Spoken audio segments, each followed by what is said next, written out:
Salut Julien, Salut. est-ce que tu peux te présenter et présenter la société What You Need, s'il te plaît? Ouais, donc avec plaisir. Bah oui, comme tu as dit, je m'appelle Julien. La société What You Need, en fait, c'est une société qui a démarré plutôt sous le nom de SolarTech il y a une douzaine d'années. On plaçait des panneaux solaires ici en Belgique. Il y a eu un gros boom début 2008. Il y avait beaucoup d'incentives, beaucoup d'aides de l'État. Donc on a commencé simplement en faisant de la pose ici localement. On a posé nous-mêmes d'ailleurs, moi et mon associé. On était sur chantier. Ça nous a donné aussi une bonne expérience à ce moment-là. Et puis alors, les années passant, on s'est dit, tiens, pourquoi pas commencer à commercialiser les produits qu'on maîtrise, qu'on connaît, via un site de vente en ligne. Et c'est comme ça qu'est né What You Need. Vous étiez les premiers à le faire sur la francophonie? Oui, sur What You Need, oui, clairement. D'ailleurs, j'avais même essayé avant, ça n'avait pas vraiment pris. Quand tu dis avant, c'est quelle 2008, époque? 2008-2009, le marché n'était pas prêt du tout. Ça semble encore très technique, très compliqué. D'ailleurs, c'était pas encore vulgarisé du tout comme ça l'est aujourd'hui. Les produits étaient encore un peu plus compliqués à installer. C'était les débuts, donc c'était pas aussi évident. Et puis voilà, 3-4 ans après, on a relancé et ça a bien démarré. Ça a bien repris. Et donc, ça fait plus de 10 ans maintenant, tu vois l'évolution du marché. Est-ce que tout ce qui est kit d'autoconsommation pour les sites isolés, est-ce que tu vois qu'il y a un boom ou ça a toujours été le même Non, maintenant on a une croissance permanente et d'ailleurs on voit nous la demande qui est vraiment en croissance. On fait plus ou moins en 10-15% d'augmentation chaque année réelle, mais certains mois c'est bien plus élevé. La situation actuelle d'ailleurs a certainement un peu conscientisé les gens sur le fait de se rendre de plus en plus autonome, en tout cas de tendre vers là. Ce n'est pas que d'ailleurs l'objectif direct du client moyen qu'on a, c'est pas vraiment toujours d'être 100% autonome, mais c'est aussi un début, c'est mettre un pied dans une certaine autonomie qui vise d'atteindre un peu plus tard. Mais clairement, cet objectif, on le voyait même en 2008 au tout début, ça a toujours gêné nos clients sur les foires commerciales qu'on faisait, même au tout début, l'idée même d'être connecté au réseau et de ne pas auto-consommer sa production, ça a toujours embêté nos clients. Et on n'avait aucune solution technique à leur proposer à ce moment-là, raisonnable en termes de prix. Donc, même si on en a déjà fait en 2008 des très très petites installations, mais très très spécifiques, on ne pouvait pas pour le quidam lui proposer quelque chose de réaliste. Et donc, malgré qu'il y ait eu cette demande, il a fallu que la technologie évolue et donc, d'une part, la technologie évolue et les prix baissent pour que ça devienne quelque chose d'accessible au plus grand nombre. Et maintenant, on y est. Donc, il n'y a pas beaucoup de doute que c'est vraiment vers là que 100% des installations, et donc même les anciennes, on va faire ce qu'on appelle du rétrofit, très probablement, et on commence à le faire. Rétrofit, c'est revenir. C'est-à-dire on remet sur une install qui est déjà existante quelque chose pour la rendre hybride, si pas autonome. Et c'est vraiment une demande ça qu'on a de plus en plus. Ce sont des gens qui avaient des installs d'il y a quelques années chez nous qui disent tiens, est-ce qu'il y a moyen de mettre du stockage dessus? Et évidemment, on va pas changer toute l'install, donc on va rester sur les panneaux. Généralement, où on change d'onduleur, où on en ajoute un, mais ça leur permet évidemment alors de commencer l'autonome ou en tout cas l'hybride. Pour mettre un pied dedans. Ouais, pour commencer dedans. Alors je vais poser les questions que m'ont posées les néo-autonomistes. J'aurais dit que j'allais vous saluer chez What You Need quand même depuis le temps. Ouais. Je tiens déjà aussi à dire qu'on est en partenariat, donc je pense qu'il faut mettre, tu sais, sur YouTube, inclus une communication commerciale et tout. Mais ce qui est bien, c'est que je peux te poser des questions qui feront, je pense, avancer le schmilblick. Ah, ça, c'est des vieux. Quelque chose qui revient souvent. On nous parle beaucoup du plomb, du lithium. On nous vend des technologies fantastiques avec de l'eau de mer, du sodium, tout ça. Pourquoi vous n'en proposez pas chez What You Need et pourquoi on ne peut pas voir ça encore? Pourquoi on ne peut pas acheter ça aussi facilement maintenant? Concrètement, ça fait des années qu'on est bloqué sur le plomb, on n'avait pas le choix. Donc jusqu'il y a 1 an ou 2, 100% de nos clients devaient faire le choix du plomb. Et là, on subissait un petit peu le fait que technologiquement, le lithium était disponible mais était impayable. Trop cher. Beaucoup trop cher, oui. Clairement, vraiment au-dessus des prix du marché. C'était pas réaliste pour un utilisateur lambda de mettre ça. Donc on en faisait, mais dans des applications très spécifiques où le volume, par exemple, dans des montgolfières, des choses comme ça, c'est très étonnant. Mais on avait une fois travaillé avec des Français qui ont fait des championnats. Pas belge, j'ai toujours le badge qu'ils m'avaient offert après, mais en montgolfière, évidemment, le poids était très important pour eux. Donc là, on mettait du lithium parce qu'il y avait une notion de poids et on s'en foutait un peu du prix, on n'avait pas le choix. Concrètement, sur les batteries plomb, on avait beaucoup de difficultés à dire aux clients, voilà l'état de charge de votre batterie, voilà ce qui vous reste comme autonomie, voilà où vous en êtes dans votre batterie. Et ça, c'était déjà vrai quand elle était neuve, et puis la batterie vieillissait, puis on avait ce problème-là. Là, que ce soit du plomb, que l'électrolyte soit sodium ou pas, dans tout ce qu'on dit maintenant être relativement révolutionnaire, j'ai rien contre, c'est une technologie qui est sur le marché aussi, dans tout ce qui est batterie à électrolyte sodium. C'est très très bien dans l'absolu parce que ça répond certainement à une demande, là où les normes de sécurité sont vraiment drastiques pour ne pas avoir d'acide, comme on l'a dans toutes les autres batteries, qu'elles soient électrolytes gélifiées ou liquides. Donc là, on va parler, c'est un peu plus technique, mais les OPZS ou OPZV. La batterie gel standard, elle n'est pas dangereuse parce qu'elle est étanche, mais jusqu'au moment où j'ai un problème, parce que si je suis dans un entrepôt, que j'ai bien un transpalette contre ou que je la brise, bon, je peux avoir un risque. La batterie au sodium, elle a ces avantages-là, par exemple. Donc ce sont des batteries qui répondent à une demande clairement, mais pour le quidam qui doit aller mettre ça dans une pièce de vie, dans une buanderie, dans une arrière-cuisine, dans un garage, arriver avec une batterie qui, en plomb, avait déjà ce problème-là, que ce soit du sodium, que ce soit de l'électrolyte acide ou autre chose, qui fait presque 1 mètre cube, 2 mètres cubes, qui fait 1 tonne, 2 tonnes. Oui, clairement. Et donc, ça répond pas vraiment. En fait, même si techniquement, il y a une raison d'aller dans ces produits-là, mais nos clients ne cherchent pas une batterie qui va avoir un volume, qui va prendre, oui, qui est horriblement lourd, très difficile à mettre en place. Et puis alors globalement, le lithium a apporté quelque chose, et c'est pas tellement la technologie de la batterie en tant que telle, c'est le fait que dans chaque batterie lithium, on a ce qu'on appelle un BMS, Battery Management System. la partie électronique qui va en permanence, c'est rien de très compliqué non plus. On mesure en permanence la tension de chaque élément. Il y a généralement dans les petites 48 volts qu'on a, il y a 15 éléments qui sont montés en série. Chaque élément est mesuré indépendamment l'un de l'autre. Et puis on a aussi une mesure du courant. Ça veut dire qu'en permanence, on connaît l'état de santé de la batterie, simplement parce que si je lui donne 100 et qu'on me restitue 99, je peux comprendre qu'elle a perdu 1%, qu'elle m'a piqué littéralement 1%. Sa durée de vie a déjà été entamée d'1%. C'est quelque chose qu'elle renseigne. Alors en permanence pour nous, honnêtement, le client ne le voit pas sur son onduleur, mais on peut le vérifier sans aucun problème aussi de notre côté. Donc ça permet de voir combien de temps ça dure à peu près. Ce qu'on appelle, c'est l'état de santé, state of health en anglais, l'état de santé de la batterie. Ça n'a jamais existé dans les batteries plomb.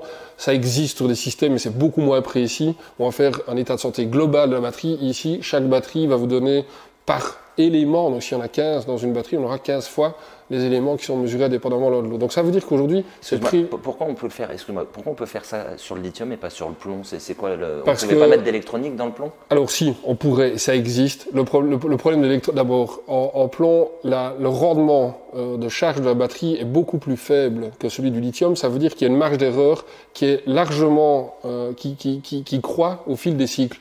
Ça veut dire que si je fais cette mesure-là quand elle est toute neuve, j'ai quelque chose de relativement fiable. On a toujours dit à nos clients, quand votre batterie est neuve, quand l'onduleur vous indique tel niveau de batterie, c'est plus ou moins juste. Le malheur du plomb, c'est qu'elle va très vite perdre de sa capacité. L'onduleur ne le devine pas. Il y a d'ailleurs une loi qui s'appelle la loi de Peukert qui permet justement d'estimer pour une moyenne sur une batterie en fonction de son cycle, de sa température, de la vitesse de charge ou de décharge, qui sont des paramètres très importants pour sa durée de vie, son état de santé. Mais ça reste de l'estimation totalement approximative. Dans tous les systèmes un peu sérieux qu'on fait, quand c'est par exemple pour de la sécurisation de tunnels, on a des batteries plomb, on va les remplacer de manière systématique tous les 2-3 ans. Parce que si tu as un incendie dans un tunnel, il faut pouvoir évacuer rapidement. Les pompiers ont peut-être coupé l'électricité, mais on travaille en autonome à ce moment-là pour tout ce qui est évacuation des fumées. Donc il y a des grosses batteries, la plomb, on travaille encore presque exclusivement en plomb parce que ça a toujours été fait comme ça et qu'il faudra un peu du temps pour que ça évolue. Mais là, on les remplace simplement tous les 2-3 ans. Systématiquement, elles n'ont rien, généralement, mais on n'est pas sûr. En lithium, puisqu'on mesure en permanence ce qui se passe, que le rendement global de charge et de décharge de la batterie est presque parfait, en fait, quand on reste dans le range, et c'est ce que le BMS fait, le fabricant va programmer son BMS pour que l'utilisateur, et c'est un avantage énorme, ne puisse pas aller au-delà ou en dessous de ce qu'il souhaite pour annoncer 2, 3, 4, 5, jusqu'à 6000 cycles maintenant de garantie sur les batteries, jusqu'à 10 ans de garantie. Donc ça veut dire que le fabricant maîtrise, lui, selon son élément lithium, eh bien, les paramètres pour avoir le plus de cycles possible, tout en ayant une capacité suffisante. De manière d'ailleurs vraiment très très précise, on est au pourcent près, la capacité réelle d'une batterie lithium, simplement parce que de toute façon le rendement de charge est presque parfait. Donc quand je donne 100, imaginons ampères à une batterie, je peux vraiment espérer en reprendre 100. Et donc ça veut dire que quand j'ai une mesure de ce courant, qu'elle soit positive parce que je lui rends l'énergie ou négative quand je lui prends, bah c'est du A pour A, à peu de choses près. Il y a comme une influence de la température, mais elle est marginale et donc on la calcule, le BMS la calcule, mais nous on la prend pas en compte. On sait que si on lui donne 100 ampères sur la journée, on pourra nécessairement reprendre 100 la nuit. C'est pas du tout le cas sur une batterie plomb. Déjà quand elle est neuve, très vite, on va plus avoir ce rendement de A pour A. Je lui donne 100, je vais difficilement reprendre 100. Alors quand elle a 2-3 ans, c'est beaucoup moins. Donc le lithium, clairement là-dessus, permet aux clients de ne pas prendre de risques. À nos clients, finalement de savoir que dans le range de ce que la batterie accepte, il n'y a pas de risque, elle va durer le temps qu'il faut.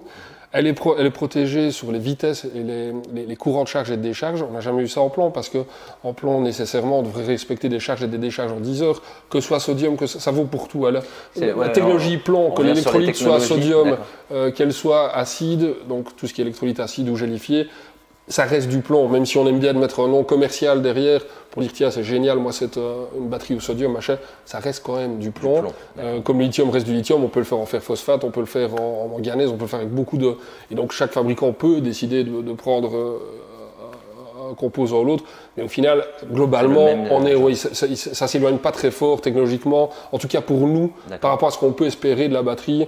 On est sur du lithium ou sur du plomb, concrètement. Il y a aussi, on parle du nickel-fer, c'est la même chose ou c'est différent comme technologie? Ah non, là c'est quand même différent, mais plus côté, on se rapproche quand même du plomb dans ce qu'on peut espérer de ces batteries-là. Pourquoi on n'en voit pas, par exemple, pourquoi vous n'en proposez pas et pourquoi même sur les sites, chez vos concurrents et tout, c'est difficile de trouver ce genre de produit? Parce que dans toutes les technologies, on répond simplement, c'est facile, les fabricants vont répondre à une demande. Aujourd'hui, le client il doit pouvoir prévoir la capacité qui lui reste. Il doit être certain que s'il y a des pics de consommation, il ne doit pas mettre une batterie énorme parce que pendant 10 minutes, malheureusement à midi, il n'a pas prévu qu'il y avait le lave-vaisselle qui fonctionnait en même temps que le micro-ondes et que sais-je d'autre. Et donc il ne va pas dimensionner sa batterie de manière dingue par rapport à un petit pic qui dure 10 minutes. Et il n'y a que le lithium qui répond à ça, où les courants de charge et de décharge, d'autres technologies, le nickel comme tu dis, le cadmium peut le faire, mais jamais aussi bien que le lithium. Le lithium en fait, et d'ailleurs si on ne voit pas de voiture avec des batteries au plomb, pour la traction, je parlais évidemment, pas pour les essuie-glaces ou que sais-je, mais pour la motricité de la voiture, c'est toujours du lithium, parce qu'on doit répondre aussi à des pics très rapides de puissance absorbée, de récupération quand on relâche les gaz, on récupère aussi beaucoup d'énergie d'un coup, et on doit être certain de ce qui reste. On ne peut pas dire au mec, tu es sur l'autoroute, je crois qu'il te reste entre 200 et 300 km. Et le plomb, c'est ça. C'est pas assez sûr. Non, donc on surdimensionne toujours la capacité. En fait, tous nos dimensionnements dans le passé étaient des dimensionnements avec beaucoup de marge de sécurité. Donc si tu me disais, moi j'ai besoin de 5 kW par nuit, de base, on mettait déjà 10 kW de plomb. Aujourd'hui, si tu me dis j'ai besoin de 5, je vais te dire, on va essayer d'aller vers 6 en lithium. Ça tombe pas bien à 6 dans mon exemple, mais on va pas devoir prendre une grosse marge de sécurité. On sait qu'on peut aller à 20% de décharge tous les jours, ça va pas gêner. D'accord, mais c'est bien d'avoir cette précision parce qu'on se dit, mais attends, parce que je suis le premier à regarder les nouvelles technologies et des fois, ça m'est déjà arrivé quand on s'était appelé, je t'ai déjà dit, mais pourquoi tu te lances pas là-dedans? Donc, je connaissais les réponses, c'est pour ça que je voulais qu'on le développe un petit peu. Mais ça ne veut pas dire qu'il n'y a pas d'autres choses qui vont arriver, mais aujourd'hui, le marché il évolue très fort, la R&D globale, mondiale dans le lithium. Recherche et développement R&D, elle est énorme. La technologie, c'est certain, on va arriver sur des batteries qui vont faire 13, 14, 15 000 cycles sur des utilisations à 80% de capacité très rapidement.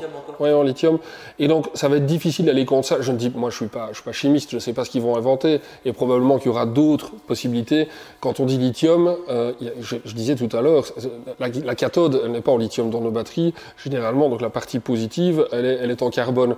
Ça évolue. Alors, moi je suis pas chimiste, c'est ce que je te disais, mais finalement là-dedans on voit quand on lit les news dans tous les développements de batteries, il y a beaucoup d'autres métaux qui sont utilisés ou d'autres composants, souvent des métaux et des terres rares. Oui, et ça bosse un peu là-dessus pour énormément parce que c'est vers là qu'ils vont réussir justement à augmenter la densité énergétique de la batterie. Sans ça veut dire utiliser les métaux rares. Ouais, pas en utilisant plus. C'est ça l'intérêt, c'est que sur le même volume de batterie.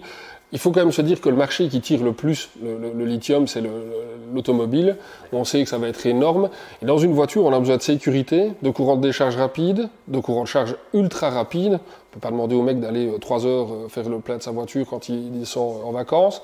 Et on a besoin d'une densité énergétique énorme, dans le sens où on peut pas augmenter toutes les voitures de 3 mètres de long pour dire je t'ai fait une voiture un peu plus grande, comme ça tu as 300 km d'autonomie en plus, ça marche pas. Et donc ce qui tire le marché du lithium pour l'instant, et de la recherche complètement, globalement dans la batterie, c'est clairement ce qu'on appelle nous l'automotive. Et c'est parfait, parce qu'on en bénéficie nous dans le sens où on les secoue beaucoup moins les batteries. Donc une batterie qui est prévue pour rouler dans une Tesla, elle va être déchargée en 1 heure couramment. C'est-à-dire que si je mets à fond ma Tesla qui fait 300 kW de moteur et j'ai une batterie de 100 kW, c'est une décharge en 20 minutes.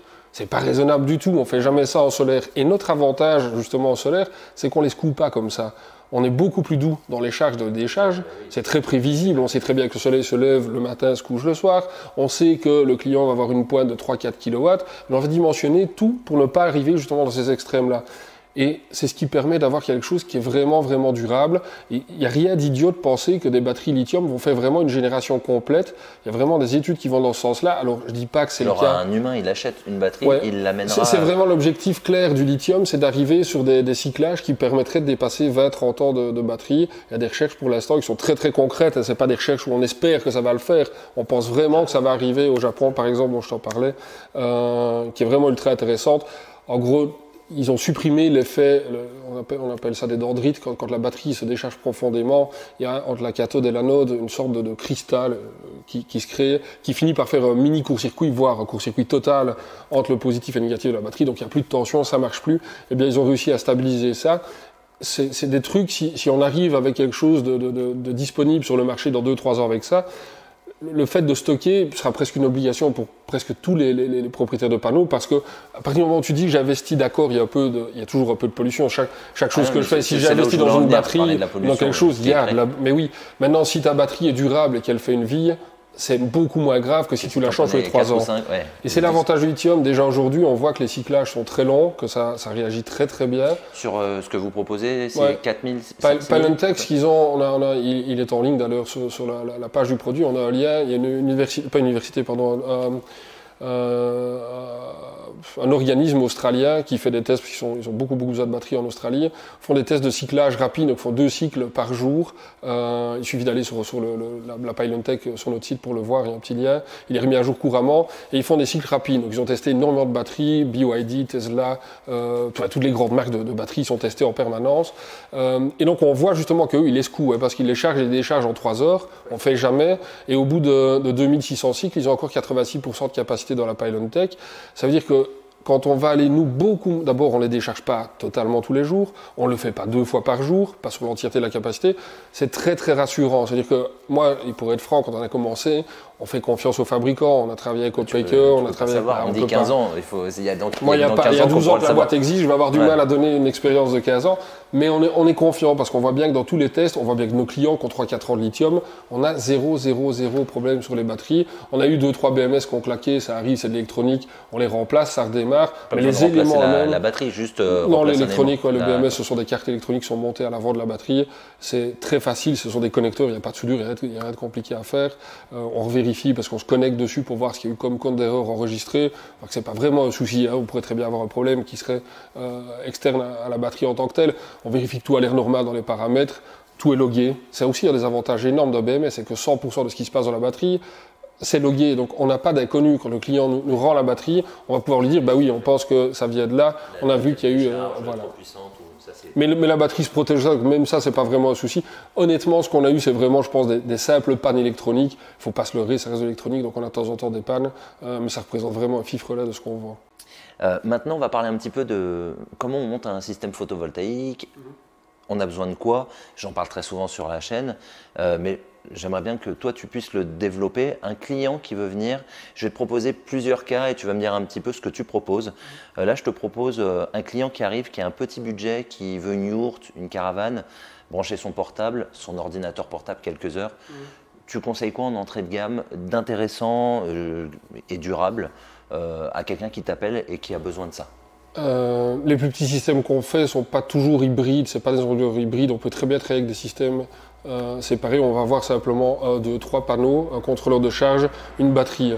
quand on reste dans cette topologie-là, l'avantage, si on n'a pas d'onduleur, et il y a beaucoup de nos clients croient qu'on a besoin d'un onduleur pour presque tout, on peut très bien alimenter un ordinateur portable avec un convertisseur DC-DC. Je dis pas qu'on le fait couramment, mais un convertisseur courant continu avec une tension d'entrée. J'ai une batterie 12 volts, j'ai une batterie 6 cellules lithium justement dans mon portable, ça fait 19 volts, je dois charger les deux, eh bien j'ai du 12, du 19, ça marche pas, eh bien je vais utiliser un convertisseur pour y arriver. Quand on a des besoins qui sont très limités, c'est-à-dire que j'ai besoin de quelques points d'éclairage, d'un ordinateur portable, d'un frigo, on va dire un petit frigo 12 volts, il n'y a pas vraiment de raison d'aller sur un convertisseur. Tant qu'on peut éviter le convertisseur, ou qu'on appelle aussi onduleur, il faut l'éviter, parce que d'abord c'est la pièce la moins fiable d'une installation, et elle a une autoconsommation permanente. Ça veut dire que dès que j'allume mon convertisseur, et beaucoup de nos clients vont le laisser tourner 24 heures, puis nous disent, mais punaise, ça consomme quand même ce truc. Ben oui, évidemment, même s'ils ont un mode d'économie d'énergie, ils consomment, et pour rien, parce que si je le laisse tourner pour dire, ben, ce soir, je vais brancher mon laptop pendant un quart d'heure dessus, mieux vaut le couper toute la journée, puis le brancher simplement, et l'allumer, oui, clairement. Donc dans les plus petits systèmes, quand on doit faire quelque chose qui est le plus efficace énergétiquement parlant, on va rester sur du courant continu dans tout, donc du panneau, contrôleur de charge, on choisit en fonction du panneau, de la tension du panneau, c'est mieux de l'NPPT, mais quand la tension du panneau est très très proche de la batterie, on peut très bien rester sur du PWM pour une question de budget. Et puis on va dans une batterie. Là on a du 12 volts, et puis on en fait de l'éclairage. Il y a beaucoup d'éclairage. D'abord tout ce qui est éclairage standard qu'on met sur transfo dans les maisons, c'est déjà très souvent du 12 volts. Mais donc là on a une autoconso qui est limitée au strict minimum. On ne peut pas autoconsommer moins. Je veux dire, l'autoconso, la partie qu'on ne maîtrise pas, l'utilisateur ne choisit pas de consommer quand son contrôleur de charge ou quand son convertisseur consomme. Et bien donc, en ayant juste un contrôleur de charge, j'ai pas d'autoconso. Elle est négligeable, on ne la voit pas. Donc on peut dire que le rendement est presque parfait de l'install. Ça vaut combien à peu près une installation comme ça les plus petites, si on prend un panneau de 100 watts, un petit contrôleur et une toute petite batterie, on peut vraiment être en dessous de 200 €. Maintenant, pour de l'éclairage, ça a plein de sens. Après, même sur une petite install comme ça, on pourrait très bien arriver à 1000 €, parce qu'on dirait, moi j'ai besoin de beaucoup de poids lumineux, parce que c'est mon jardin que je vais éclairer, c'est plus, je reste sur un système 12 volts, et puis alors, quand on va avec un onduleur ou un convertisseur en plus, les budgets peuvent monter. Il n'y a pas vraiment de limite, d'ailleurs c'est un peu gênant dans notre métier, parce qu'on nous dit toujours, qu'est-ce qu'il faut pour un ménage de 4 personnes. C'est la question que j'allais te poser à la fin. Si vous voulez nous tuer, c'est ce qu'il faut nous dire. Ah, d'accord, tuez-les, posez la question. Non, mais justement, attends, on va y aller plus doucement. Par une personne, on va dire 1 à 2 personnes qui vivent comme moi, donc de manière raisonnable, qui ont un ordinateur portable qu'ils utilisent quand même assez. Donc là, on va plus passer sur de l'hybride en onduleur, des batteries. C'est quoi le budget et qu'est-ce que tu conseilles? Nombre de panneaux à peu près ça dépend aussi de mon habit. Si je réponds, je tue toute notre manière à nous de dimensionner à ça. Je ne veux pas dire 6 panneaux, 12 panneaux, 14, 3. Vas-y, alors comment tu fais Parce que j'ai besoin de connaître la consommation de mon client, j'ai besoin de savoir. Donc toi, tu me dis, j'ai un portable, toi, tu vas faire du montage vidéo, tu vas consommer beaucoup plus que moi, qui va rentrer avec ma petite Microsoft Surface. Désolé pour le placement de marketing. C'est pas contient du placement, c'est pas du tout ça. Non, désolé. Non, mais c'est parce que je l'ai mis simplement n'importe quelle petite tablette plutôt un laptop comme ça, un netbook. C'est des trucs qui consomment 20-30 watts. Donc, quand on me dit, moi, j'ai juste un ordi, ça ne veut rien dire parce que ton ordi va peut-être faire 300 Wh et tu l'utilises 15 heures par jour, c'est 4 kWh sur la journée. Et mon ordi à moi fait 30 Wh, j'utilise 8 heures par jour, c'est 240 watts. Et donc, c'est pas le même système. Pourtant, on a tous les deux un ordinateur portable, quelques poids lumineux, un petit frigo. On n'aura pas le même système. Donc, c'est pour ça que, sans connaître, nous, c'est facile. On a toujours besoin de connaître.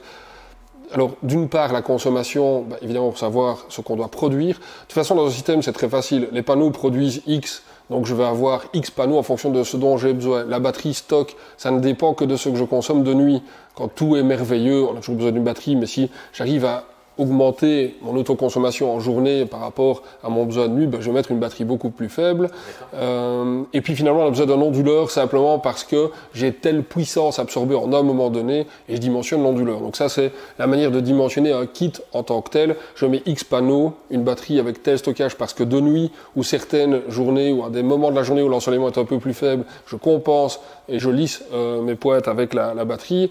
Et puis le convertisseur en fonction de combien j'ai besoin de puissance en un moment donné. Par contre, si j'ai mon kit qui est bien dimensionné, mon client m'a dit ok, le budget ça me convient, c'est ce qu'il faut aussi évidemment que je puisse le placer chez mon client, donc finalement on a 3 points. Alors quels sont les points? Voilà. La question était mal formulée, alors le mieux c'est de dire quelles sont les choses à prendre en compte pour pouvoir dimensionner son kit.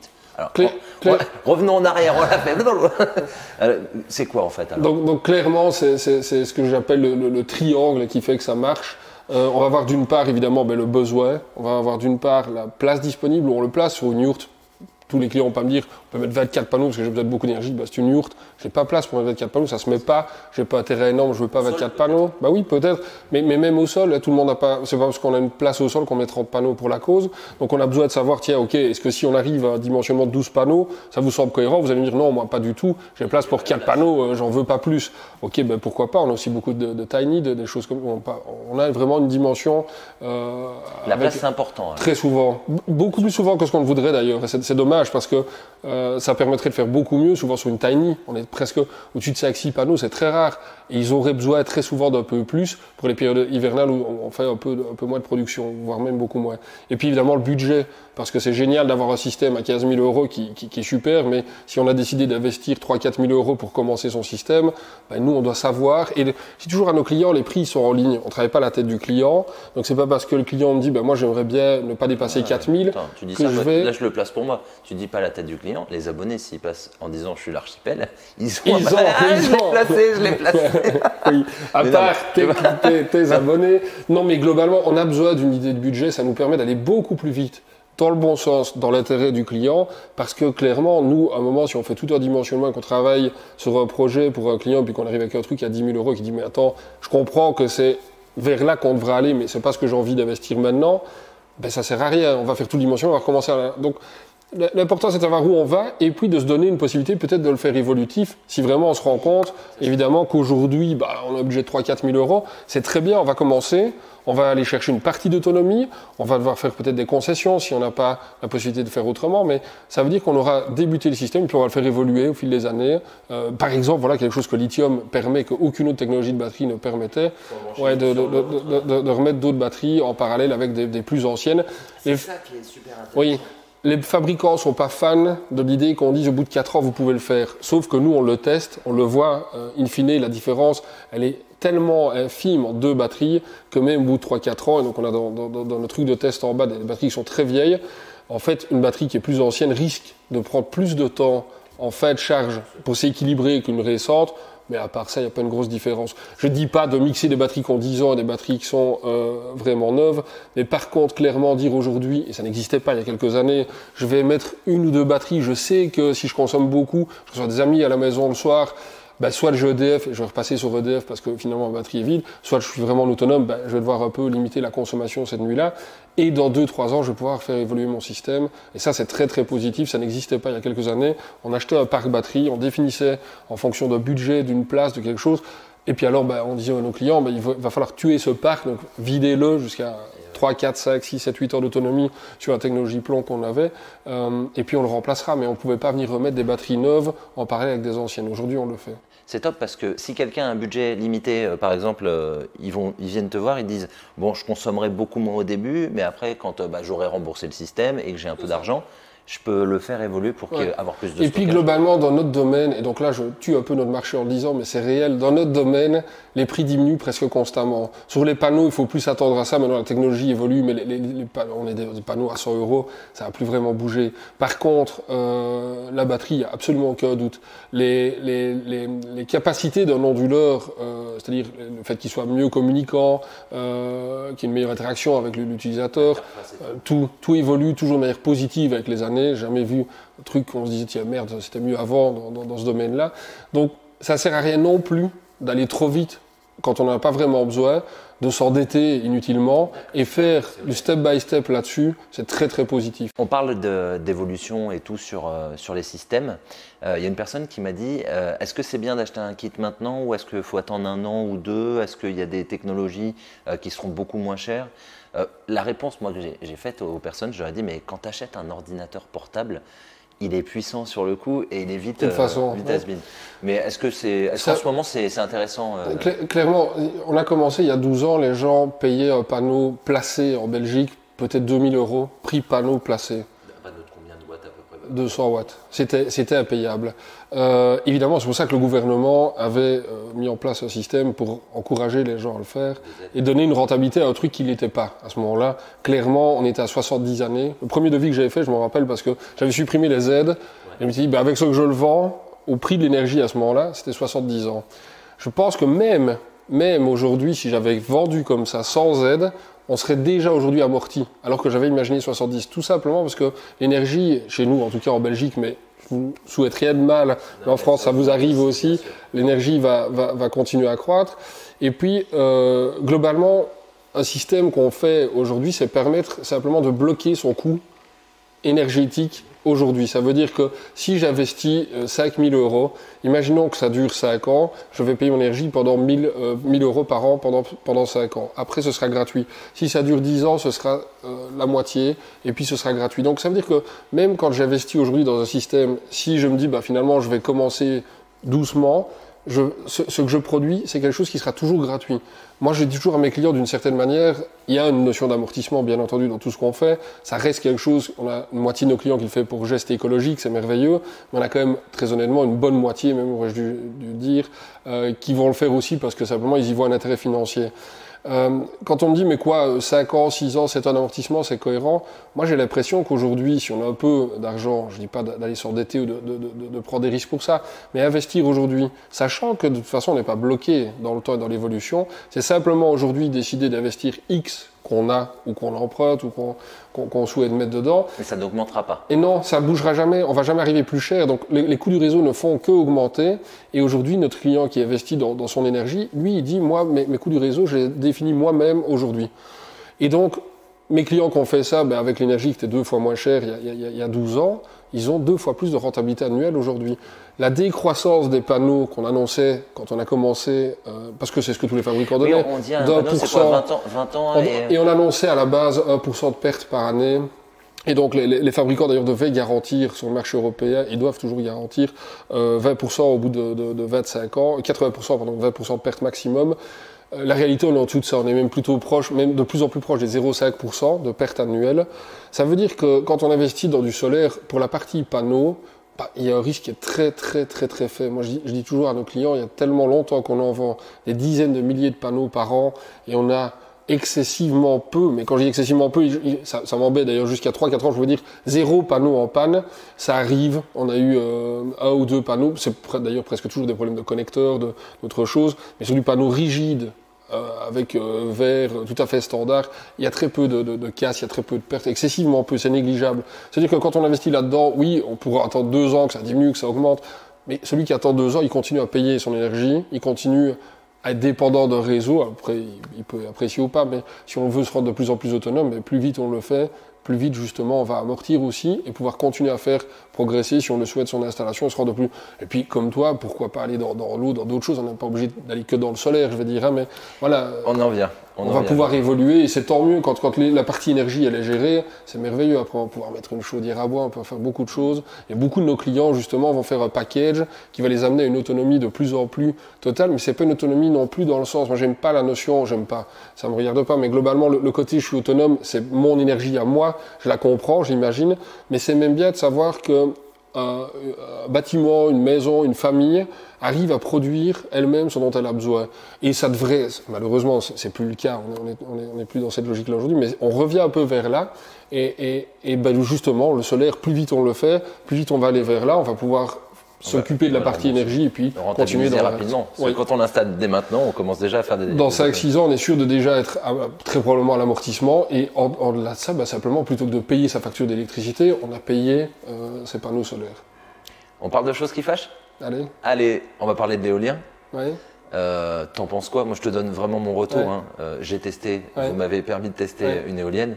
Je vais être limite vulgaire. Je trouve ça trop cher et à chier par rapport au prix. Ouais. Est-ce que je peux me permettre de dire ça? Oui, si, bien sûr. Oui. On met de l'éolien. Alors, oui, clients sur 10 qui nous parlent d'éolien, on leur dit n'en mettez pas. Donc ça, c'est facile. Déjà, notre avis là-dessus, il est clair. Il y en a très peu chez qui on le conseille, mais il y a des clients chez qui, on va prendre le cas d'un Belge qui n'a pas la chance d'avoir votre ensoleillement et qui se retrouve en hiver. Il a de la pluie. Et qui a de la pluie. Il a plus de chance sur le sol. Il a beaucoup plus de chance d'avoir de la pluie. Il n'a pas de problème d'eau, le Belge, ça c'est bien. Mais il a des problèmes d'ensoleillement en hiver. Mais finalement, à un moment, tu peux mettre 30, 40, 50, 100 panneaux. Je disais, moi à la maison, j'en ai une cinquantaine, je vais passer à 100 le plus rapidement possible. Il y a des jours où je fais 8, 9, 10 kilowatts. C'est ridicule. Parce qu'en été, je peux en faire presque 100 sur une très grosse journée. Et donc, finalement, c'est à un moment où je peux mettre tout ce que je veux comme panneau. Ça risque pas vraiment de m'aider pour une vraie autonomie en hiver.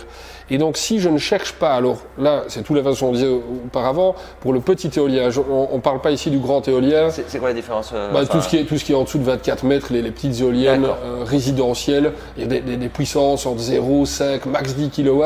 Généralement, et ce qui limite vraiment leur production, c'est le fait qu'elles soient pas assez hautes, contrairement à ce qu'on pense. 5, 6, 10 mètres, c'est très bas pour une éolienne. Les vents ne sont pas du tout laminaires, ils sont assez turbulents, ils sont changeants rapidement. Donc les éoliennes, même si on veut l'entendre, on vend des axes verticales, même les axes verticales ne solutionnent pas le problème, elles produisent très peu quand elles sont au bas. N'importe quel obstacle va vraiment nuire à leur rendement. Mais même si elles produisent peu, si sur une nuit d'hiver je produis 2 kW avec mon éolienne et que je n'ai aucune autre source d'énergie, et donc c'est pour ça qu'on en propose, on ne cherche pas à savoir si c'est rentable, parce que ce kilowatt qu'on fait, on l'a que de là.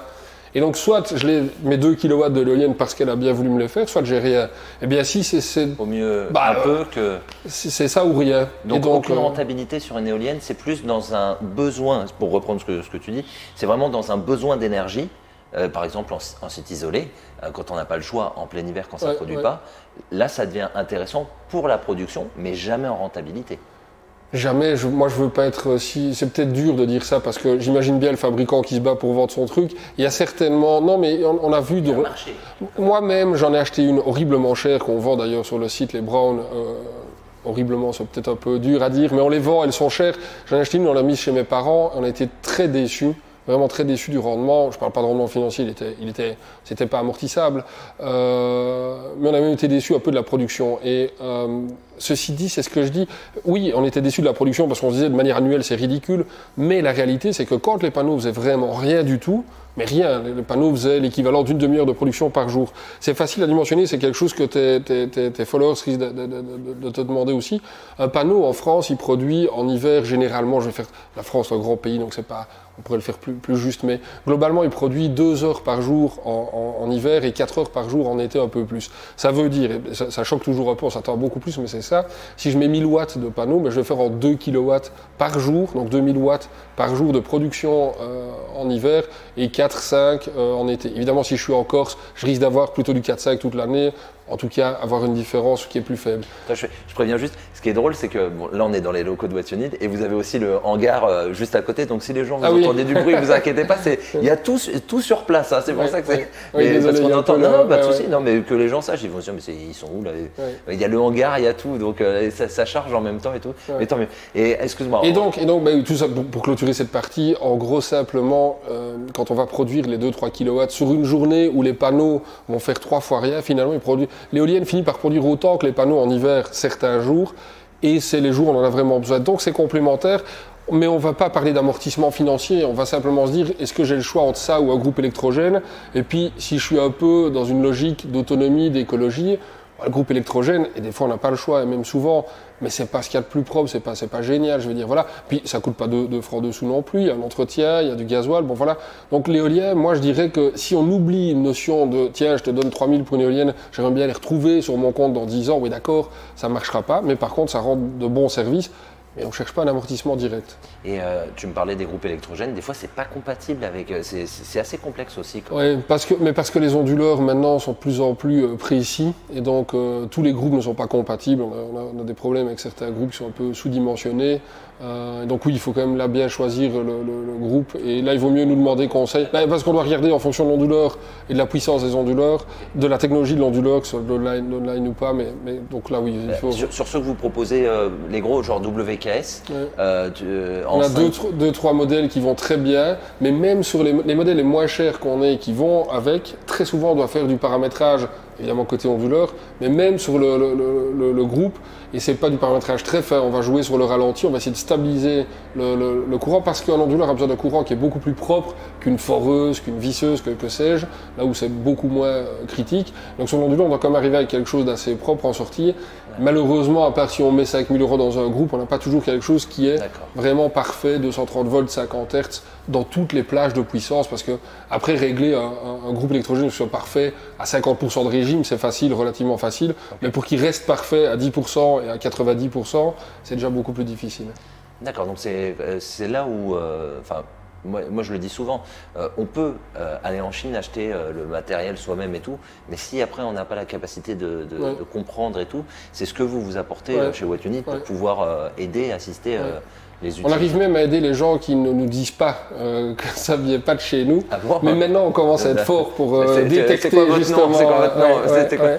Oui, non, clairement, c'est notre valeur ajoutée. C'est ça, c'est certainement pas d'avoir inventé le produit. On fait du développement avec notre système de monitoring qui arrive bientôt. Mais d'abord, on a une connaissance des produits, on les connaît vraiment, j'ai pas peur de le dire. Je dis pas qu'on connaît 100% du produit, mais on les utilise tous les jours depuis des années. On change pas de fournisseur. Tous nos fournisseurs et tous les produits qu'on travaille, vous pouvez écrire chez le fournisseur, dire est-ce que c'est quelqu'un chez vous à Watt-Unit? Oui, on passe pas par 10 distributeurs, on fait pas. On travaille de manière sérieuse sur le long terme, on vise le long terme, on est jeune, on est encore là pour longtemps. Donc on n'essaie pas de faire des one-shots pour dire tiens là j'ai gagné 15 $. Et je le dis toujours, même sur les onduleurs, le même onduleur, et les gens ont vraiment du mal à le croire. J'ai encore un client ce matin, je vous promets que les onduleurs qu'on vend, l'Evo, je peux l'acheter vraiment presque 30-40% moins cher que ce que je le paye aujourd'hui. Mais c'est pas à l'usine, c'est pas à l'usine même où je l'achète. Et ce sont ils ont acheté la carcasse, ils ont acheté la carte principale, puis ils ont un peu bidouillé autour, mais moi j'ai besoin de quelque chose de sérieux parce que ces onduleurs je les vends depuis des années, je veux être certain que dans 2 ans quand je téléphone pour un client, ça ne veut pas dire qu'au bout de 10 ans j'ai toujours la carte, mais je peux toujours la recommander parce que je sais quelle carte, j'ai le numéro de série, et le fabricant c'est le vrai fabricant qui n'a pas inventé un truc dans le fond d'un garage sur 12 000 dans cette boîte. C'est moins cher aussi, par exemple, moi je suis un utilisateur, je t'achète un onduleur, dans quelques années j'ai un problème d'une carte qui a grillé, tu peux me fournir la carte, j'ai pas besoin de changer l'onduleur. Et c'est beaucoup moins cher que de changer l'onduleur. Mais c'est pas de l'obsolescence programmée. L'objectif, d'ailleurs, le fabricant, quand on doit chaque fois faire un reporting quand on a un problème, ils veulent savoir. Et ça, c'est nouveau. Malheureusement, les Chinois sont venus écraser le marché européen là-dedans. J'aurais adoré que les Européens soient pertinents dans le marché de l'onduleur. Il n'y a plus de marques qui fabriquent en Europe. On enchaîne par la question que je voulais poser. Oui, mais je sais parce que c'est quelque chose qu'on nous demande. Ça, vraiment, dans les questions qu'on nous pose régulièrement, c'est tiens, je cherche du matériel européen. Non, ça existe, c'est facile. Il y a encore 10 styles de la fabrication européenne, je dirais plutôt de l'assemblage de composants chinois en Europe pour quelques fabricants. Pas de la création. Non, jamais. On fait pas de tout ce qui est microélectronique, il y a presque plus. Alors, j'exagère, mais dans ce qui est consumer, grande série, il n'y a plus. Clairement, il n'y a plus. C'est tout des composants électroniques chinois. Ça ne veut pas dire que c'est bon ou que c'est pas bon. C'est un marché qu'on a perdu. J'adorerais. Moi, je le dis toujours à mes clients, à n'importe qui. Dites-le nous. Trouvez-moi un onduleur à un prix raisonnable que les clients souhaitent aussi payer et je le prends. Quand on surproduit, il y a des gens quand même qui se disent moi je veux être à l'aise, ils mettent beaucoup de panneaux. L'énergie en trop, elle est dissipée? Comment ça? Est-ce que c'est dangereux de trop surproduire? Non, généralement l'onduleur ne laisse pas aller la surproduction. Le principe de l'MPPT, donc la partie qui va chercher le rendement maximum, peut très bien travailler, malheureusement, mais bon, c'est nécessaire dans l'autre sens, pour tuer le rendement du panneau. Et donc si j'ai pas d'injection, que j'ai pas de besoin d'énergie, que je suis en autonome, au moment simplement, on va jouer sur la courbe UI, donc c'est la courbe de tension et de courant du panneau. On joue réellement sur la tension, sur l'impédance des panneaux, et on va tuer son rendement. Donc, si j'ai besoin de 15 watts, même si j'ai un potentiel de production de 3000 watts, je peux très bien descendre à 15, 14, 13, 12 watts. Il y a 3 fois rien. Donc non, vraiment, là, non, absolument pas. Ok, bon, ça c'est... C'est même très positif de surdimensionner, ça donne une sorte de sécurité pour le reste du temps. On sait qu'il y a du gâchis dans ce cas-là, mais voilà, c'est comme ça, on ne peut pas faire autrement. On n'a pas tous les jours le même mentionnement et pas tous les jours la production qu'on souhaiterait avoir. C'est vrai que c'est assez frustrant entre la surproduction d'été et puis des fois de tirer un peu la langue. Et chez vous, c'est du 1 pour 2, chez nous, c'est du 1 pour 4, 1 pour 5. Donc si je suis autonome en hiver et que j'ai la même conso en été, je produis 4 à 5 fois de trop. Parce que la différence été-hiver est tellement élevée. Mais voilà, c'est un problème, tu sais, plus on s'éloigne de l'équateur, plus le problème est important. Il faut faire avec, c'est comme ça. C'est d'ailleurs pour ça que le marché a d'abord débuté plus facilement. Là où nous, on a vendu plus de systèmes autonomes au début, c'est marrant, ça s'inverse un peu maintenant, c'était vraiment en Afrique, dans beaucoup de projets où là, la production, elle est vraiment la même toute l'année. Si tu es à l'équateur, tu as 12 heures de soleil le matin, 12 heures de soleil le jour, et 12 heures de nuit tous les jours. C'est facile, c'est très prévisible, il y a évidemment peu de nuages, peu de pluie, donc la production est toujours bonne. C'est facile de dimensionner. Chez nous, on va toujours prendre en compte qu'on va produire beaucoup à un moment dont on n'aura pas nécessairement besoin parce que 2, 3, 4 mois après, on en aura vraiment besoin, et là, on aura peut-être même un peu trop peu. Et la dernière question, merci pour toutes les infos. La dernière question, là, c'est un peu le geek qui va parler. Est-ce qu'un jour, parce que moi j'essayais aussi sur la chaîne d'expliquer aux gens comment fonctionne le photovoltaïque, faire des retours d'expérience. En ce moment, je suis sur une application que tu dois connaître, WatchPower, donc qui est avec WKS pour regarder. Est-ce qu'un jour, peut-être que tu connais des technologies, est-ce que je pourrais dire à mon onduleur, écoute, là j'ai besoin d'acheter une clim, tu vois, j'ai besoin d'acheter ça. Est-ce que par rapport à ce que tu produis en ce moment et le système que tu as, est-ce que je peux encore placer un élément de plus ou est-ce que je vais devoir acheter? Est-ce qu'il y aura une interaction alors qu'on peut tout faire avec un portable et tout maintenant? Est-ce que ça existe déjà ou est-ce que ça va arriver? Alors oui, c'est encore assez hétéroclite, il n'y a pas un système qui marche pour tout.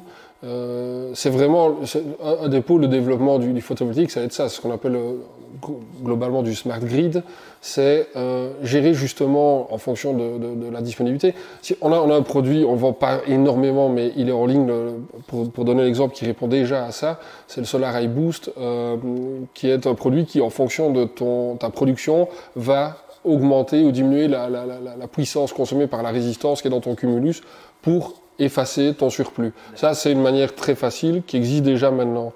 Nous, on développe aussi d'ailleurs quelque chose qui va aller dans ce sens-là. Il y a des fabricants qui arrivent vers là aussi, et tous les fabricants d'onduleurs vont in fine arriver à ça. On va prendre le cas le plus cohérent pour ceux qui resteront connectés au réseau. Ça va être la voiture qui est dans l'allée, qui a besoin d'être rechargée.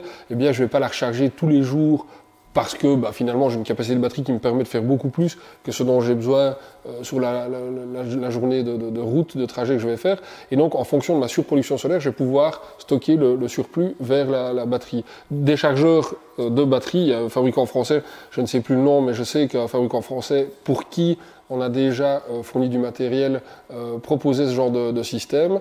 C'est très simple, ce sont des pinces ampères-métriques qui vont simplement mesurer le surplus et donc dire ok, maintenant j'ai du surplus, donc je vais l'effacer dans la batterie. Nous, on développe une application qui vise vraiment à faire ça. Il n'y a pas que nous, mais celle qu'on fait, moi j'y tiens parce que c'est moi qui ai lancé le projet et ça m'a pris beaucoup de temps, beaucoup d'énergie. On va justement en fonction d'un état de batterie, en fonction d'une météo, d'un profil de consommation et globalement d'une sorte d'intelligence artificielle, prédire l'état de la batterie ou de la surproduction solaire dans X heures et proposer au client de commencer à consommer, parce que de ne pas simplement attendre d'avoir sa batterie pleine, puis justement comme tu disais, quand tout est plein, j'ai plus d'énergie, j'arrête de produire, c'est pas intéressant. Eh bien avant ça, bien avant, pourquoi pas même le matin en démarrant sa journée, de déjà te dire, mais aujourd'hui l'indice UV est très élevé, ta production solaire va être très élevée, ta batterie est déjà à tel niveau, à 14-15 heures, on est certain que tu auras trop d'énergie. Si tu dois lancer une consommation, tu peux programmer ton lave-vaisselle pour qu'il démarre à 14 heures. C'est la version 1 du projet. La version 2, et on va y arriver très très vite parce que c'est déjà à moitié en place. Je vais faire ça à la maison, j'ai justement mis du matériel pour pouvoir le tester. Un des fabricants, pour pas le citer, de lave-vaisselle, proposait justement une compatibilité avec IFTTT et qui permettrait, qui est une sorte de petit langage ultra simple de programmation pour faire travailler deux appareils ensemble, de dire, eh bien, si ma batterie atteint un tel niveau, alors je démarre mon lave-vaisselle. Vers un langage universel ouais. de tous les Et alors, il y en a un langage, j'y crois pas, il y en aura plusieurs. Il y a l'IIBus aussi qui reprend beaucoup de gros fabricants d'onduleurs. Il y a tous les fabricants aujourd'hui, tu sais, le rendement des onduleurs, il est bon. La fiabilité, elle est bonne. Le produit va pas s'améliorer de ce point de vue-là. Je te disais tout à l'heure, ça va être la manière de communiquer l'info et puis de le rendre intercommunicant avec d'autres appareils. C'est là qu'on va. L'évolution, c'est 100% là-dedans. C'est vraiment, si moi je veux parier sur quelque chose à moyen terme, au-delà de la densité énergétique d'une batterie, de tout ce qu'on veut, mais d'un point de vue smart, côté intelligent d'un système, ça va être de ne pas attendre que toi tu dises je démarre ma consommation, mais l'onduleur ou la batterie, globalement le système va dire on sait que tout à l'heure tu auras trop d'énergie, on te conseille déjà de programmer, voire on le fait à ta place. Et ça, c'est parfait. Puis ça aide, pour l'autonomie, ça aide énormément parce que le réel problème, et ça on le voit avec les néo-autonomistes, ils posent leurs questions et tout, le réel problème c'est de comprendre sa consommation électrique. Une fois qu'on comprend ça, on est après à l'aise avec son système. Mais moi j'ai mis 1 an déjà avant de... Mais ça parle à personne parce qu'on n'achète pas un seau d'électrons. On ne se dit pas, tiens, pour tel consommateur, je vais mettre un seau toutes les heures d'électrons, on ne voit rien. Donc on se branche dans une prise, ça consomme, c'est super, tu as ton frigo. Et c'est une connerie, mais il y a des petits énergimètres, des énergiméteurs comme ça qui permettent, ou des consomètres, de voir ce que ça consomme. Parce que les gens, finalement, ont souvent un frigo, puis ils se disent, mais il est bien, mon frigo, il a 15 ans, je l'aime bien, c'est un truc que je connais depuis des années, et donc je vais le garder, il est top. Mais dans un système autonome, si on a un vieux frigo, je dis pas qu'ils sont tous mauvais, les vieux frigos, mais généralement, les isolations étaient un peu moins bonnes que maintenant, puisque depuis qu'il y a les classes énergétiques, n'importe quel fabricant doit respecter des normes plus drastiques que ce qu'il y avait auparavant. Et puis, on affiche partout la conso annuelle, donc c'est-à-dire que quand j'ai un frigo récent, je peux m'attendre à ce qu'il fasse, je ne sais pas moi, 1 kilowatt par jour, quelque chose comme ça. On a des clients qui vont dire, moi j'ai juste un frigo, mais qui ont un machin qui a 15 ans. Je ne dis pas que c'est le cas de tous les frigos qui ont 15 ans, mais beaucoup de frigos qui sont plus anciens, quand on va mettre un consommateur, on va se rendre compte qu'il fait 3-4 kilowatts par jour. Si moi je dois le compenser avec des panneaux, je mets 3-4 fois trop de panneaux pour un frigo. Et je vais dire à mon client, mais t'imagines, je mets 3-4 fois plus de batterie, 3-4 fois plus de panneaux. C'est beaucoup plus cher que de remplacer le frigo. Je ne dis pas de remplacer n'importe quel appareil dans la maison sans être sûr qu'on en a besoin, c'est pas le principe. Non, mais il y a quand même une notion à avoir de ce côté-là. Je veux pas d'un appareil qui consomme l'énergie parce que je sais pas quand il consomme, je vois pas ce qu'il consomme. Donc il faut se rendre compte, il faut analyser sa conso. Il y a un truc qui est dingue, tout le monde a un compteur d'énergie à la maison, tout le monde sait ce qu'il consomme, personne ne le vérifie. On le sait souvent à l'année presque. Tu le fais aujourd'hui, à 20h, tu notes je suis à 12 000 kWh en jour et 10 000 en nuit. Et tu fais le même relevé demain matin ou demain à 20h et tu sauras sur 12 heures ou sur 24 heures ce que tu as consommé. On a besoin de cette info-là, nous, elle nous aide énormément. Donc ça conscientise d'abord nos clients sur leur conso, mais nous, ça nous donne une info qui est ultra pertinente. C'est-à-dire que je ne tape pas dans le tas, j'ai une maison avec 3 enfants, super, mais non, moi j'ai une maison, je consomme 10 kW de nuit et 20 de jour. Ok, vous êtes un gros consommateur, voilà le genre de système. Ça, c'est du pertinent, ça marche, on se plante pas du tout quand on fait un dimensionnement comme ça. Chose qu'on pourra faire avec les interfaces, parce qu'un jour, vous pourrez rentrer dans l'interface et dire, oh là, vous consommez les trop. nouveaux onduleurs, type Sermatec et choses comme ça, le font déjà. Donc on a une vue globale de la consommation du client. On peut même le conseiller avant même que lui ne s'en rende compte, de dire, tiens, attention, je l'ai fait hier avec nos partenaires en France, je lui ai dit, ton client consomme beaucoup trop en journée, le système n'est pas équilibré. Je dis pas que ça marche pas, je dis simplement que le système est sous-dimensionné, il a besoin de beaucoup plus. Je n'essaye pas de vendre, je dis simplement au client, vous allez le voir vous-même, vous consommez ça avec 6000 watts toute la journée, on en produit 3500, c'est pas cohérent. Je dis pas que c'est pas bien dimensionné, je dis simplement qu'il y a moyen d'évoluer encore et que ce sera rentable de le faire parce qu'il l'autoconsommera. Il y a du bon et du pas bon. Tu sais, c'est un petit peu comme les frigos connectés maintenant, limite connectés avec un supermarché qui dit oh là, il manque du lait. Et là, oui, autant j'aime qu'on puisse maîtriser sa consommation autant que l'extérieur. Mais tu n'es pas obligé de laisser l'installateur le gérer pour toi. Tu peux très bien le faire toi. Tu peux d'abord déconnecter. Il faut quand même bien se dire que tout ce qui est connecté peut être déconnecté par l'utilisateur quand il le souhaite. Donc c'est quand même lui, il est chez lui, le mec. S'il coupe son Wi-Fi, c'est fini. Ou s'il désactive la connexion de son appareil, c'est fini. Mais ça nous permet à nous, ponctuellement, et on n'est pas des voyeurs, je vais être pire que ça. Mais tu dis ça, mais tu sais très bien ce qu'on fait des données, en des big data. En big data. Tu sais, en France, on a, je ne sais pas si on a le Linky, et il y a des gens qui disaient que le Linky, le problème, c'est que on peut aussi malheureusement. C'est du big data, c'est clairement, on sait du voyeurisme, mais c'est du voyeurisme à une échelle énorme. C'est-à-dire quand tu as une petite boîte comme nous, on n'est pas à un niveau national, nous, hein, c'est une boîte, une PME, petite moyenne entreprise, version belge. On va pas aller, moi je m'en fous de savoir ta conso, c'est si tu m'appelles et tiens Juliette, je veux bien vérifier chez moi, est-ce que c'est bien dimensionné, je vais aller le voir. Je te promets que chez nous on est débordé, il n'y a pas, un fou chez nous qui va aller prendre son temps à regarder la conso d'un client pour dire ah ben t'as vu monsieur Dupont il consomme. Je disais en général. Mais oui je comprends, mais oui je comprends, mais nous on en a besoin. Et pas de manière continue, mais même si le client nous la donne, c'est suffisant, on s'en fiche. Toi, tu me dis, bah écoute, j'ai fait mes relevés moi-même, je veux pas te les donner, je m'en fiche, mais t'as un relevé. Et ça, c'est génial. Plus on a de données précises, plus nous on est précis, et moins tu investis de l'argent dans un truc qui n'est pas utile pour toi, et moins tu es déçu d'un truc qui ne marche pas. Bon argument. Julien, merci beaucoup. Je coupe là, sinon ça ferait 20 heures la vidéo, mais il y a plein de questions et tout là-dessus. Je suis content qu'on puisse apporter aussi une vision business, une vision pourquoi sur les batteries, malheureusement pourquoi le lithium, qui est peut-être pas la meilleure manière d'extraire et tout, est la technologie du futur. Et ce qui est fou, c'est de me dire que peut-être dans quelques années, on achètera une batterie pour une vie. Ouais, c'est l'objectif des fabricants. C'est même étonnant parce que c'est vraiment pas de l'obsolescence programmée, ça évidemment. Mais les normes vont vers là aussi. Le client veut ça. Le marché, il suit ce que les gens veulent, c'est tout. C'est vrai, tout simplement. C'est facile. Il y a une pour demande. La télé, on regarde la télé. La télé fonctionne parce qu'il y a des gens pour regarder. On peut toujours se plaindre d'un truc, on peut ne pas être d'accord. Mais si le marché l'achète, c'est qu'il en a besoin, c'est qu'il en est satisfait. Et si au moins il n'est pas satisfait, il va dire moi ça m'intéresse plus. Ton truc il marche 3 ans, j'en veux pas. On vendait du plomb avant parce qu'on n'avait pas d'autre choix et le marché l'achetait quand même. Pourtant aujourd'hui je vais dire c'est pas. Il y a encore des systèmes qu'on fait en plomb. Les plus gros je t'ai dit 1,5 MW qu'on a fait dans des très gros systèmes. Celui-là en OPZ S, je pense, de mémoire, enfin peu importe. Mais ça se fait encore parce qu'on a des capacités énormes, on n'a pas des courants de décharge très rapides, c'est très prévisible, ça marche bien. Voilà, super, c'est un conteneur, le machin, c'est grand, ça fait plus combien, moi, 15-20 tonnes de batterie, ce truc, donc c'était énorme ce projet. Le budget ne permettait pas, et puis même le retour ne permettait pas de faire ce genre de truc, le retour d'expérience, quand on l'a fait il y a 2 ans. Voilà, c'était encore en plomb et ça marchait bien. Mais le marché, maintenant, ben oui, le marché, il nous dit, moi j'ai besoin d'un truc qui fonctionne bien, que tu me garantis 10 ans. Ben, j'ai une batterie qui se garantit 10 ans, c'est une batterie lithium, j'ai jamais eu ça en plomb. Alors après, tu auras des garanties stationnaires, tu la laisses dans ton garage, tu la mets en charge, et tu as une garantie de 10 ans. Tu l'utilises une fois, il n'y a plus de garantie. Et c'est normal parce qu'en plomb, c'est pas, tu peux toi-même la tuer en 2 minutes. Donc voilà, le marché, il répond simplement à une demande qui est du client, de dire moi j'ai besoin d'un truc qui est fiable. Voilà. Après, c'est pas ce qu'il y a de mieux, ça évoluera, ça va encore aller dans...